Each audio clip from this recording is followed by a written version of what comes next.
Hey yo, what is going on everybody? It's Mike. It's Dan. And you're watching Off the Great Wow. Oh yeah. Now the civilization in China has stretched over 5,000 years. And over that time, the Chinese people have been credited with inventions that has changed the world. That's right, Mike. From the compass to paper, ancient Chinese inventions have been used across the world for thousands of years. It seems though that the inventor's bug is still biting a lot of Chinese people even today. 210,000 invention patents were given out in China last year, a 25% increase over 2011. Now these are everyday Chinese people inventing some interesting, sometimes cool, sometimes crazy things. And some of these inventions will make you just go, why? Why would you ever do that? I mean, how much free time do you have? Yeah, I'm sure some of them are like the crazy, wacky Japanese inventions that are useless. If you haven't seen that, check this video out right here. But whatever you think about the inventions, you've got to give these Chinese people credit for actually pulling these things off. Here's a look at some of the craziest things everyday Chinese people have created for themselves. The suitcase scooter.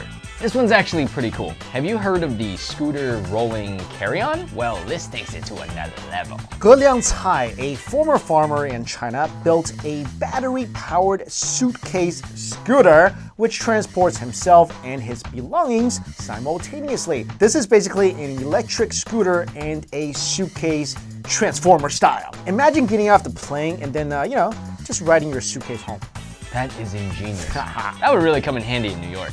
This scooter suitcase can reach speeds of over 12 miles an hour. That's kind of fast on a little scooter. Yep. And it can travel 30 to 40 miles in just one charge. I need one.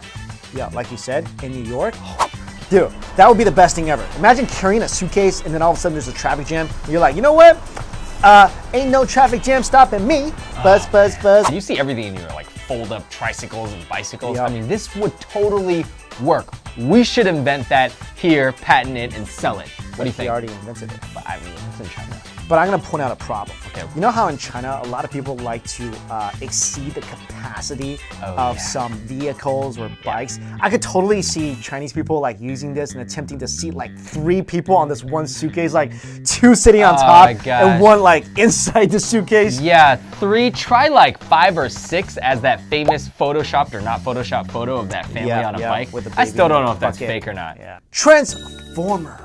Tao Xiangli, a self-taught inventor, built this remote-controlled humanoid robot out of scrap metal and electronic wires that he bought from a second-hand market for $49,000. Wait, dollars? Dollars! Or yuan? Dollars! Oh my. He did run into a problem though. What, that the Decepticons were already defeated and there's nobody to fight? First of all, you don't know that. Oh, that's true. The problem was that he built the transformer inside his home with scrap parts and then realized that, oh, this thing is now too big to fit through my front door. The robot, which he calls the king of innovation, can move its limbs, hands, and head and follow moving objects with its eyes using around 30 sensors dotted all over its body. Okay, so it's basically a giant paperweight that moves a little. Yeah. It can also sing. Like sing what? Gangnam Style. Oh, that makes it so much better. Much less annoying than it originally was. None of Tao's family, including his wife and young child back in the countryside, support this project. Big surprise, right? Yeah. But Tao wants to use this robot to showcase his skills as an inventor and hopefully land a good job. I think he's onto something. Really? Yeah, because the first thing that you make, hey, haven't you ever heard of that story about Thomas Edison inventing the light bulb after like the 3,000th try? He's basically on his way to Optimus Prime. Right, okay, but he built a light bulb that millions of people use every single day. True. How many of us are needing a pet, bumblebee?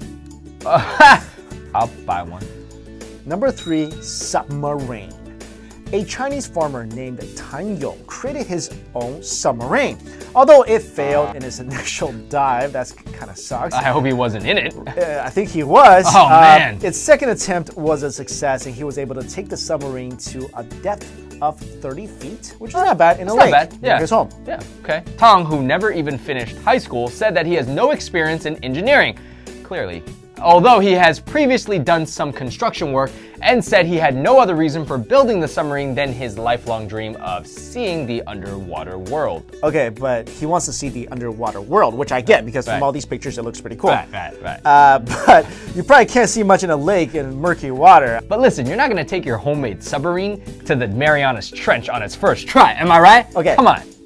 Is he really gonna take his submarine out into the ocean somewhere and go down like 30 feet? I'm sure he's gonna. Maybe 300. Okay, a submarine is pretty cool underwater creation. Now, we have a tank. This one I just don't quite understand. Jianlin, a former Navy officer, has some free time on his hands, obviously, and when his and I repeat, 6-year-old son asked for a tank for his birthday, instead of being a normal dad who went to the toy store and got his kid a tank, Jian decided that, hey, you know what? You know what would be really cool and not dumb at all? I'm just gonna build my son a real functioning tank. Cause he's 6. He's not old enough to drive or go see a PG-13 movie, but he should have a tank. The tank replica weighs over a ton and has a working cannon that actually fires. It is not authorized yet, surprise, surprise, for use on the road, so he had to be content by just driving it around the field, and even gave a demonstration of its firepower when he delighted onlookers by sending a few rounds into the air that he insisted was entirely safe and perfectly appropriate for a child to play with. Gee, Daddy, what does this button do? What town do they live in? It's not there anymore. Yeah, that's what I thought. Yeah. So you know what the kid is probably thinking after he got the tank? What was he thinking? He's probably thinking, I should have asked for a plane. Oh my gosh. You know what I got when I asked for a tank when I was little? What? A Lego tank. I literally somebody. You got Legos? Yeah, I got Lego. You didn't get Legos? I didn't even get Legos. You were deprived. You know what my parents got me? What did they get you? They would take me to this church that gave away free toys. Oh no, you got the free toy treatment? I got to choose from a box of free toys, but I could only take one. All right, you know what's better than a tank and a submarine?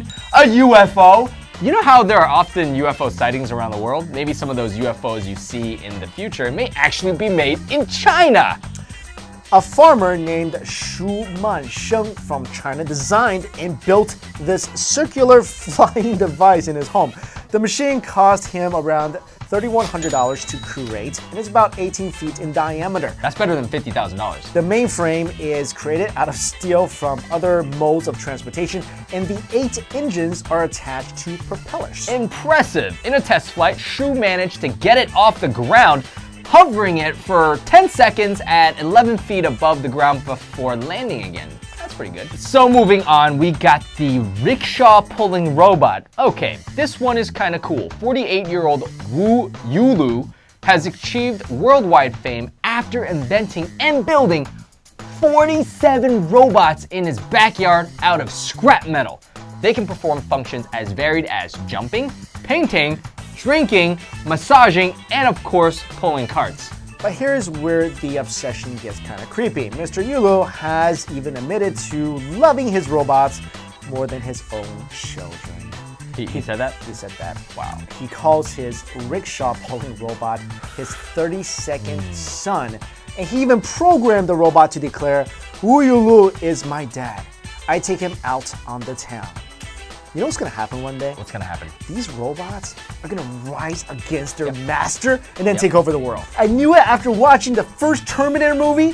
The Chinese are gonna be responsible for the robot apocalypse. You're right, bro. And if you guys wanna know a little bit more about that, click on the link below where me and Mike talk about the upcoming AI apocalypse. All right, guys, so there you have some of the wackiest inventions made by Chinese, mostly farmers. I don't know why. There are a bunch more we did not cover. Chinese people love to invent things like planes, helicopters, submarines, killer robots. Lots of danger involved here. Sure, I mean, why not just invent something that can't easily kill you, like a, automatic back scratcher? I mean, come on, it's so hard to do. Like, I can't scratch my back. I got one. What's yours? Automatic robot. You ready for this? Pimple popper. Oh my God. Yes, let me tell you why. How many times have you found yourself in the morning or in the evening trying to squeeze that annoying zit? right? And you're going at it from different angles. You're like, and it hurts, it gets all red. Why would a robot be better? It's different when you do this if someone does that. So I would love a robot to pop my pimples. I would love it. And sometimes you get pimples on your back. You know, when your robot goes rogue, it's gonna pop up. You're gonna be like, hey, robot, pop my pimple. And it's gonna pop your head. But we also have to give these people a lot of credit. Many of these people, like we mentioned, they're farmers. They never went to high school. They never went to college. Obviously, never had any official training. But it's pretty impressive that they can actually invent all this stuff. All right, guys, thanks so much for watching. Don't forget to subscribe, share this video, all that good stuff. Don't forget to check us out on Facebook, Instagram. Oh, forgot to tell them. What? Follow Double Jen Show. Absolutely. If you haven't seen it, watch it. It's awesome. Or click on that link we showed you earlier. Yeah. All right, guys. Thanks for watching. Peace.